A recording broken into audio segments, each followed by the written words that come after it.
What if I told you that you could cut the sugar, butter, and eggs in your favorite baking recipes? It's true.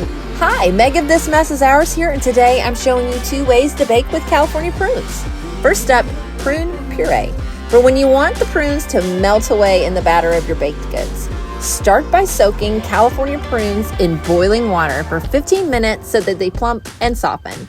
Add the soaking water and prunes to a blender and blend until smooth and creamy. You can use this mixture to replace half the butter or oil in your recipes, or when replacing an egg, a quarter-cup prune puree is a replacement for 1 large egg. Next up, let's talk about the dice and soak method. This is for when you want larger chunks of prunes spread throughout the batter of your baked goods.